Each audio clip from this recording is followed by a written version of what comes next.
یہ بکھر میں 5 یا 7 قتل ہوئے زمین کے ایک چھوٹے سے ٹکڑے کی وجہ سے۔ لیکن سوچنے کی بات یہ ہے کہ وہ زمین کا ٹکڑا وہیں پہ پڑا ہوا ہے، اور خدا کی عزت کی قسم وہ زمین کا ٹکڑا قیامت تک وہیں پہ پڑا رہے گا۔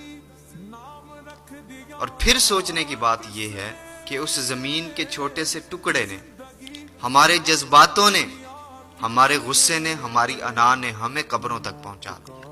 یہ جو قتل ہوئے 5 لوگ یا 7 لوگ، ان میں سے کوئی کسی کا بیٹا بھی ہوگا، کوئی کسی کا باپ بھی ہوگا، کوئی کسی کا بھائی بھی ہوگا، کوئی کسی کا خاوند بھی ہوگا۔ اللہ اکبر! ذرا سوچیں کہ جس ماں کے سامنے اس کے جوان بیٹے کی لاش رکھی گئی ہوگی تو اس ماں کی کیا حالت ہوئی ہوگی۔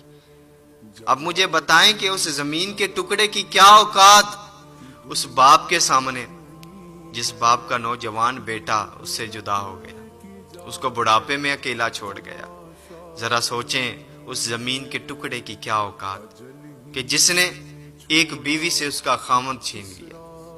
مجھے بتائیں اس زمین کے ٹکڑے کی کیا اوقات، ایسی زمین کا ہم کیا کریں گے کہ جس نے ایک معصوم بیٹی سے، بیٹے سے اس کے باپ کا سایہ ہی چھین لیا۔ اللہ اکبر! یہ چند لمحوں کے جذبات انسان کو کہاں سے کہاں پہنچا دیتے ہیں۔ جانے والے تو چلے گئے، لیکن جو پیچھے ہیں ان کے لیے بہت بڑی آزمائش، ان کو بہت بڑی آزمائش میں مبتلا کر گئے۔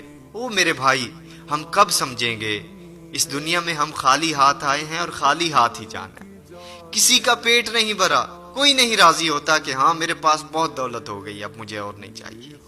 یہ انسان کی فطرت میں شامل ہے۔ یہ بنگلے، یہ زمینیں، یہ گاڑیاں، یہ دولت چند روز کے لیے ہے ہمارے پاس۔ خدا کی قسم آخر قبر ہے۔ او میرے بھائیوں، یہ بات آپ کے دلوں میں کیسے اتاروں یہ بات کہ یہ مال کسی کا نہیں ہو۔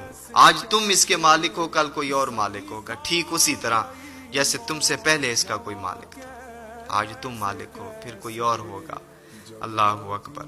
حقیقت کی نظر سے دیکھا جائے نا، یہ زمین، یہ دولت، یہ جائیداد نام دنیا داری کا ہے، حقیقت میں یہ مٹی کی ڈھیری ہے، یہ مٹی ہے، اس کی کوئی اوقات نہیں۔